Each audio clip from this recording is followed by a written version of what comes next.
pay and intends to plead not guilty. For more on this and other political news of the week, we're joined now by Burney, who's the Shadow Minister for Indigenous Australians. Linda, thanks for coming in this morning. Can you tell us a bit more? You've been speaking about this case this week. Tell us a bit more about the frustrations within the community of Yuendumu. I had the opportunity to speak to one of the senior elders yesterday from Yuendumu, and I have to say that I'm really pleased that the Minister for Indigenous Australians, Ken Wyatt, visited Alice Springs. What the elder, Mr Hargraves, spoke to me about was the level of frustration that exists in communities like Yuendumu. And I think that one of the things that hasn't come out in the commentary is the weight of history on communities in Central Australia and remote communities. I mean, Yuendumu is only a few kilometres from Coniston, which was the last sanctioned, if you like, massacre in Australian history in 1928. You've got the Northern Territory intervention 12 years ago, which dramatically changed the nature of policing in the communities out there.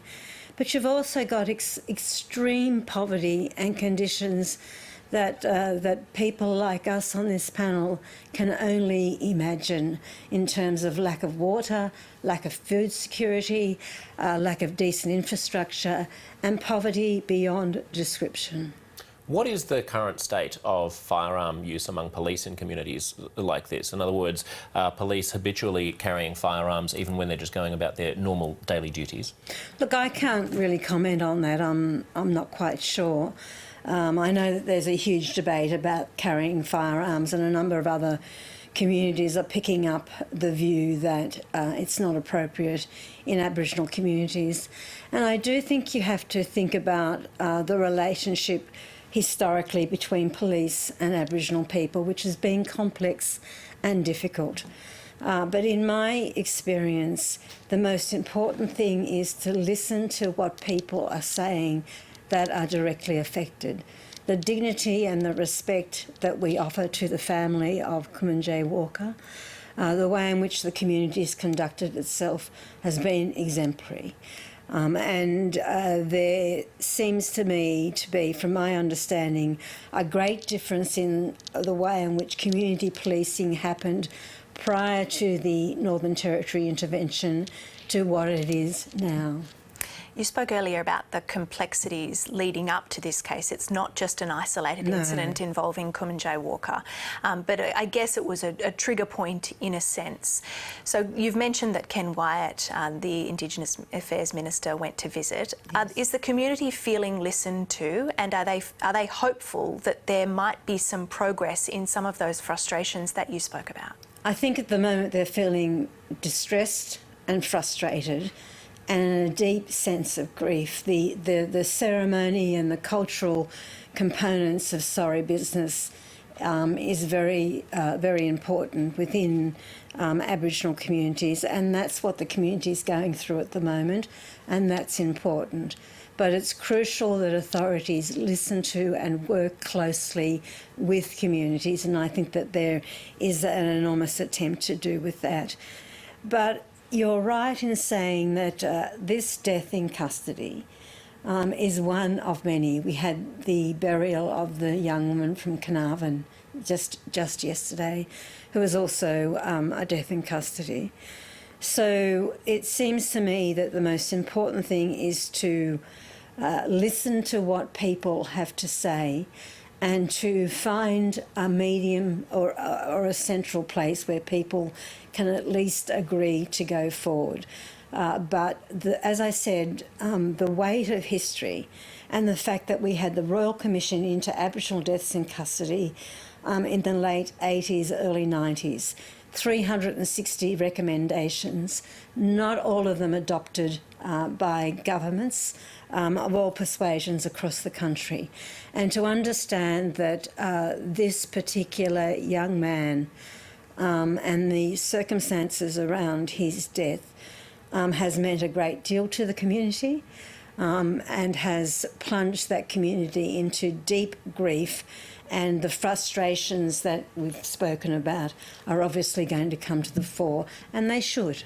You mentioned earlier the conditions in some of these communities that are appalling by our standards, and of course it's incumbent upon law enforcement to make sure that the most vulnerable members of those communities are also protected. And you know, the local MP for the region, Scott McConnell, is quoted in the ABC as saying that not only is it inappropriate for police to be armed this way, but it's inappropriate for them to have tasers and all this sort of stuff, and maybe even uniforms. That there has to be some mechanism by which the state can protect people in these communities without kind of appearing to be a representative of a very, I suppose, authoritarian status quo. How do you thread those two things, both wanting to be, you know, involved enough in the communities to make sure that they are functioning, and yet not wanting to be intrusive?